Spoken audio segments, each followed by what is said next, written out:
Penahanan Tubagus Jody, sopir pembawa maut yang mengakibatkan tewasnya Vanessa Angel dan Bibi Andriansyah diperpanjang. Jody yang sudah 2 pekan meringkuk di sel tahanan Mapolres Jombang, Jawa Timur harus mendekam di bui lebih lama lantaran tim penyidik kasus laka lantas tunggal di Jalan Tol Jombang Mojokerto itu masih menunggu hasil rekod data dari agen tunggal pemegang merek atau ATPM. Semula pihak ATPM berjanji akan melaporkan rekaman data terkait kecepatan mobil, pengereman, airbag, tekanan gas, serta titik bentur mobil dalam tempo seminggu. Tapi hingga 3 minggu setelah mobil Vanessa Bibi yang teronggok ringsek diamankan polisi, pihak ATPM belum menyerahkan laporan yang diminta tim penyidik. Lalu benarkah penahanan Jody akan diperpanjang selama 40 hari? Rekod data dari pihak ATPM menjadi fakta krusial yang bakal mengungkap detik-detik terakhir sebelum mobil sport Vanessa Bibi menabrak beton pembatas yang membuat mereka tewas di kilometer 672 yang tepat berada di sisi kiri desa Nganjuk 4 November lalu. Sehari kemudian Vanessa dan Bibi dimakamkan di pemakaman Islam Malaka di kawasan Pesanggerahan, Jakarta Selatan.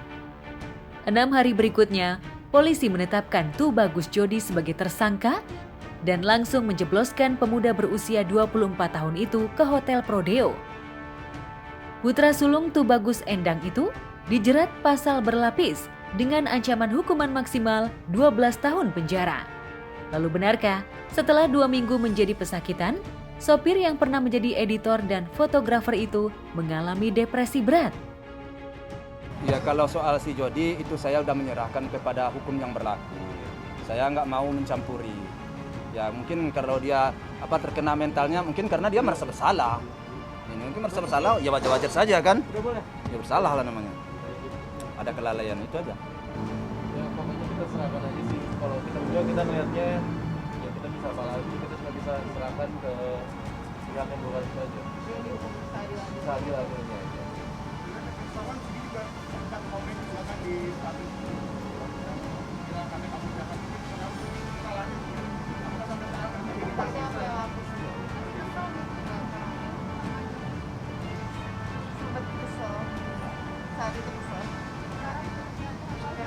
Udah ikhlas biar hukum yang Selain menunggu kepastian hukum terkait nasib Jody, publik dan netizen juga memperbincangkan perseteruan Dodi Sudrajat ayah Vanessa dengan Haji Faisal ayah Bibi. Aku belum mempublish nomor rekening, jadi sekalian aku bilang teman-teman di sini ya. Jadi teman-teman yang mau ikut sama-sama bersama aku dan teman-teman, kita ada rencana mau bikin rumah, membeli rumah untuk gala dan apabila mau tahu nomor rekeningnya bisa lihat di instastory aku dan teman-teman aku. Kita semua nantinya akan kasih tahu dan insya Allah kita akan transparan mungkin. Aku akan menginfokan ada berapa, rumahnya dibelinya kapan. Setiap saat aku story, aku akan update terus dan mungkin aku akan masukin di highlight aku supaya tidak ketinggalan berita.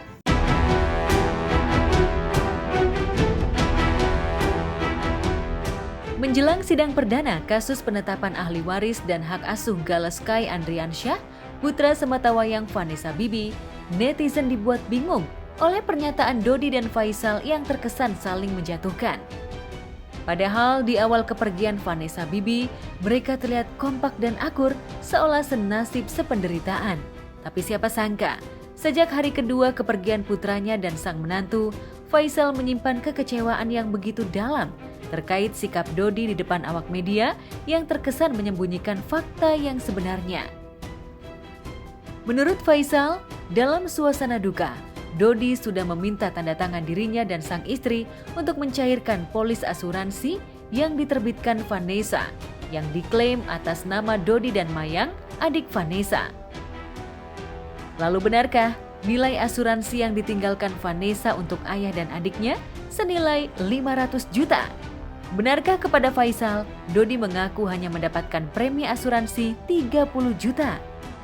Sebenarnya kurang baik juga hal itu disebut. Sebenarnya belumlah pantas hal-hal ini yang dibaca ini. Cuman kemarin saya dihubungin oleh pihak asuransi kalau untuk mengurus asuransi itu harus ada surat perwalian.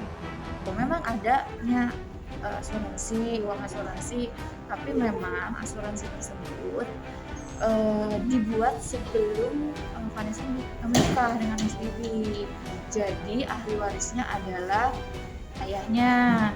Nah, maka dari itu sebenarnya itu jatuh ke rekening ayahnya. Tapi kan di sini kan ada Gala. Kita sih berharap bahwa boleh nggak buat Gala, apabila nggak boleh buat Gala semua, boleh nggak sebagian buat Gala gitu sih. Kebetulan yang hadir di sini kita bertiga, jadi kita dipercaya oleh keluarga Haji Faisal untuk mendampingi beliau.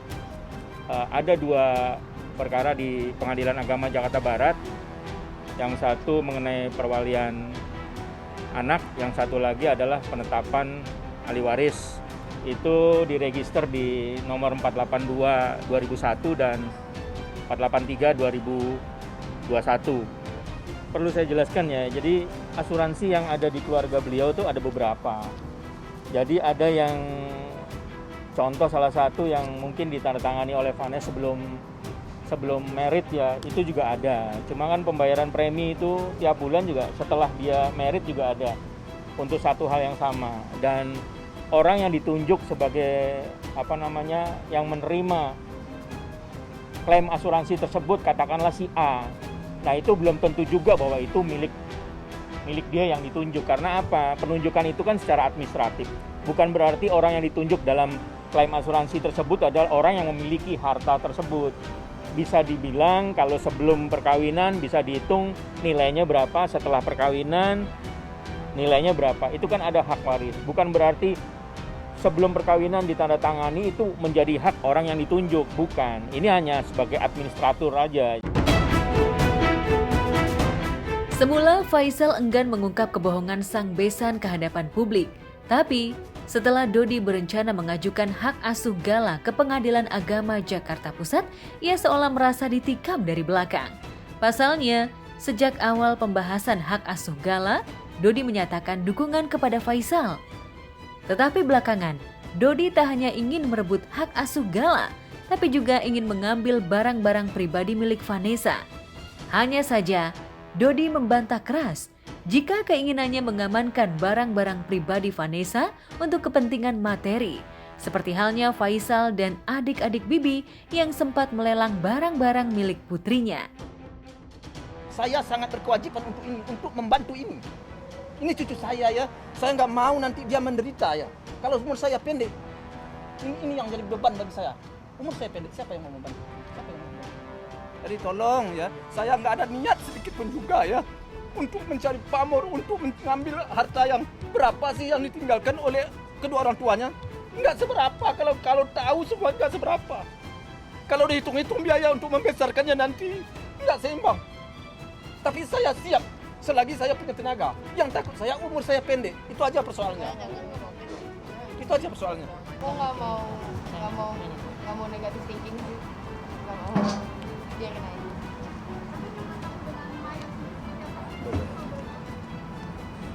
Saling kenal aja, balik aja, saling kenal.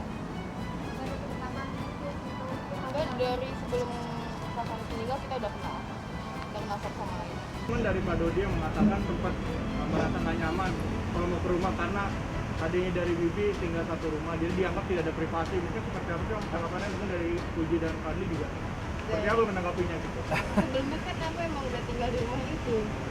Dia ngebantu semua kegiatan Kak Vanes, Kak Baby, semua dia ngebantu. Ya. Ya. Aku emang tinggal di situ, jadi dia temennya.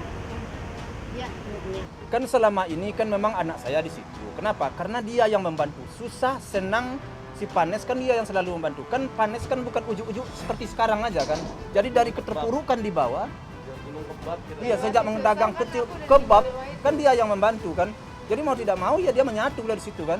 Jala juga pengennya dekat sama dia, nggak Iya. mau jauh-jauh. Kalau misalnya orang tuanya mau datang, silakan datang. Iya silakan, kan nggak ada masalah kan, itu nggak ada masalah.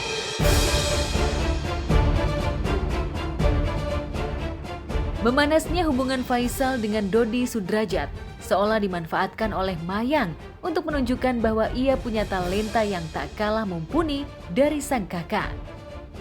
Dengan gitar peninggalan Vanessa, Mayang menyanyikan lagu berjudul Kemarin yang diciptakan oleh Ivan Seventeen. Lagu yang menceritakan kesedihan seseorang lantaran ditinggal pergi untuk selama-lamanya oleh orang yang sangat dicintainya itu mendapatkan apresiasi beragam dari netizen. Ada yang memuji Mayang bak reinkarnasi Vanessa, ada yang menghujatnya aji mumpung. Lantas bagaimana tanggapan Ivan Seventeen terkait performa Mayang dalam membawakan lagu ciptaannya itu? Selamanya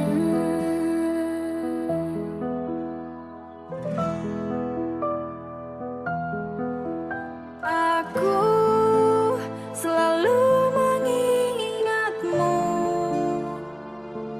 doakanmu setiap malamku. Tenang kau di sana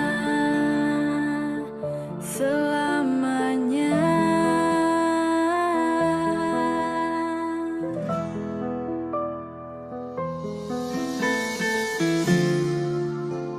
Ya biar gimana pun ya, gue juga orang yang pernah mengalami kecelakaan dan musibah gitu, jadi I know what it feels like. Ya no, it's good, menurutku bagus kok.